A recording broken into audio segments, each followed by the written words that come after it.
আলাইকুম, সবাইকে জানাচ্ছি শুভেচ্ছা আমার নতুন ব্লগ।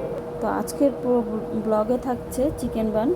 তো দেখতে থাকুন, বাসায় আপনারা বানিয়ে খেতে পারবেন। তো আটা বা ময়দা যেটাই থাকুক 2.5 কাপ নিয়ে নেবেন। মেজারমেন্ট কাপের 2 চা চামচ ইস্ট নিয়ে নেবেন। 1/3 কাপ চিনি নিয়ে নেবেন।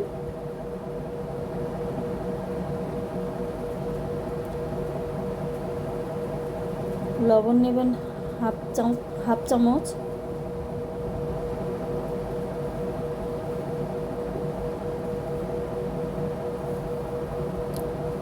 তো এখানে আমি বাটার দিয়ে দেব, অনেকে তেল দিতে পারেন। তো তেলের জায়গায় আমি বাটার দিয়ে দিচ্ছি। বা এই বাটারটুকু গলালে 1/4 কাপ হবে।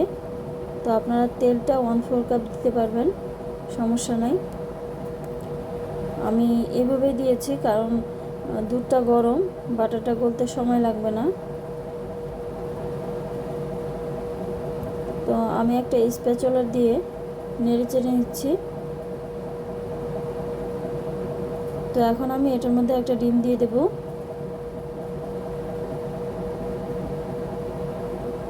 এখন ডিম দিয়ে একটু নেড়ে চেড়ে নিয়ে হাত দিয়ে মুথে নেব ভালো করে।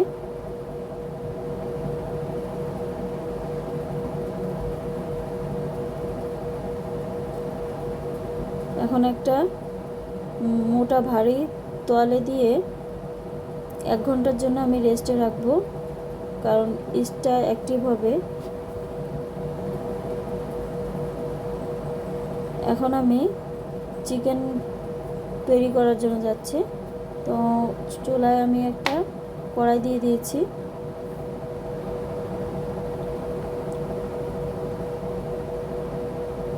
তেল দিয়ে দিলাম।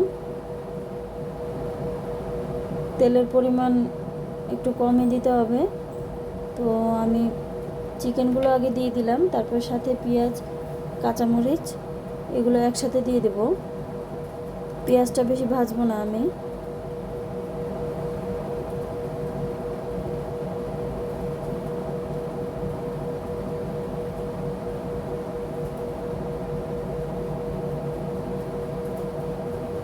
পেঁয়াজটা যখন একটু লালচে হয়ে আসবে, মাংসটা সিদ্ধ হয়ে আসবে, তখন আমি একটু লবণ দিয়ে দিলাম।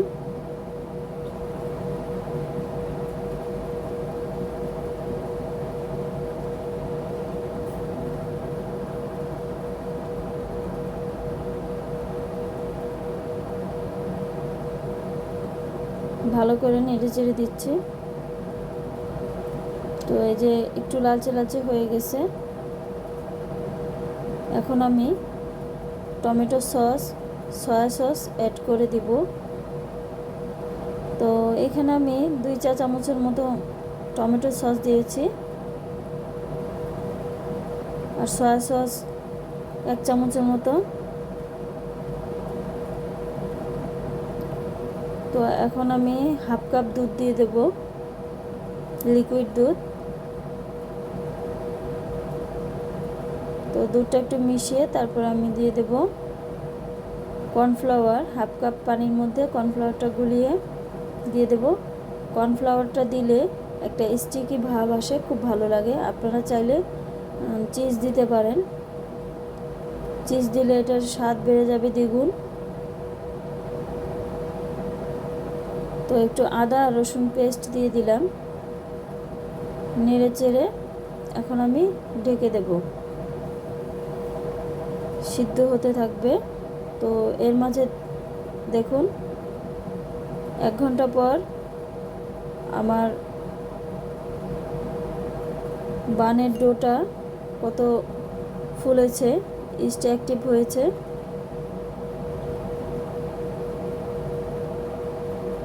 ইস্ট অ্যাক্টিভ যদি না হয় তাহলে কিন্তু বান ফুলবে না, খেয়াল রাখবেন। অবশ্যই আপনারা ভালো ব্র্যান্ডেড ইস্ট ইউজ করার চেষ্টা করবেন পাউরুটি বা বানের ক্ষেত্রে। তো আমি এখানে ওভেন ট্রে নিয়ে নিয়েছি, তেল মাখিয়ে নিয়েছি। এখন আমি লেচি করে নিয়েছি। কেটে নিয়েছি। তো আমি এগুলাকে একটু মাঝখানে একটু গর্ত করে বাটির মতো শেপ করে আস্তে আস্তে করে মুড়িয়ে ভেতরে ঢুকিয়ে দিচ্ছি পুরটা। আর কিছু করা লাগবে না। আমি আপনাদের আর একটা বানিয়ে দেখিয়ে দিচ্ছি।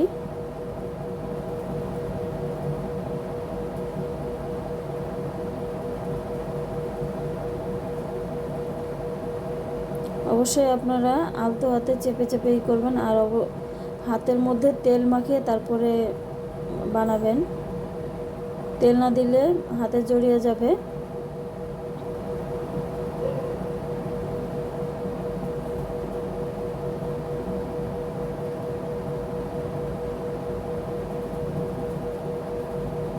আরেকটা বানিয়ে দেখাচ্ছি আপনাদের।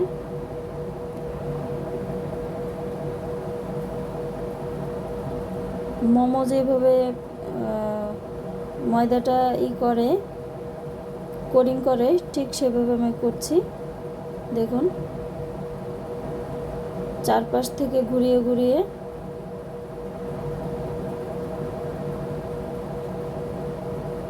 পুরটা ভেতরে ঢুকিয়ে দিতে হবে। এই কাজটা খুবই আলতো হাতে করতে হবে, নাহলে পুরটা বের হয়ে যাবে।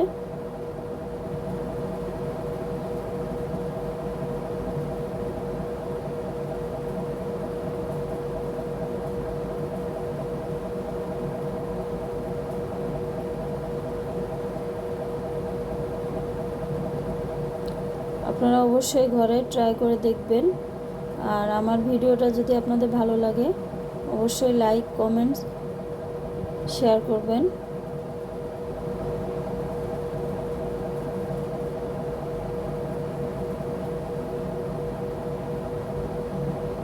তো এখন আমি একটা ডিম আলাদা ফেটিয়ে নিয়েছি, ডিম ব্রাশ করে দেব। তো আমি ওভেনটা 10 মিনিট আগে প্রিহিট করতে দিয়েছি। এখন আমি ওভেনে দিয়ে দেব 180 ডিগ্রি সেলসিয়াস তাপমাত্রায়, উপর নিচে। আর 30 মিনিট হলেই চলবে।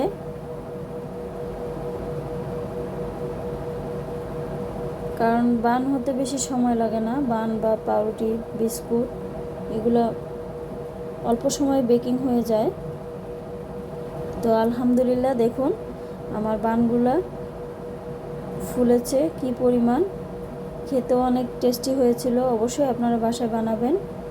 উপরে যদি একটু তিল দিয়ে দেন, সাদা তিল, তো আরও বেশি দেখতে সুন্দর লাগবে। আমার বাসায় ছিল না, আমি দিতে পারিনি। তো দেখুন আলহামদুলিল্লাহ খুব ফুলেছে, ফ্লফি হয়েছে।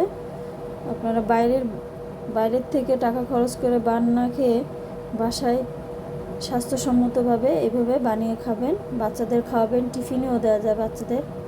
আমি আমার বাচ্চাদের প্রায় টিফিনে এই বান দিয়ে থাকি। তো দেখুন ভেতরটা কত সুন্দর ক্রিমি হয়েছে ভেতরে, মাশাআল্লাহ। আল্লাহ।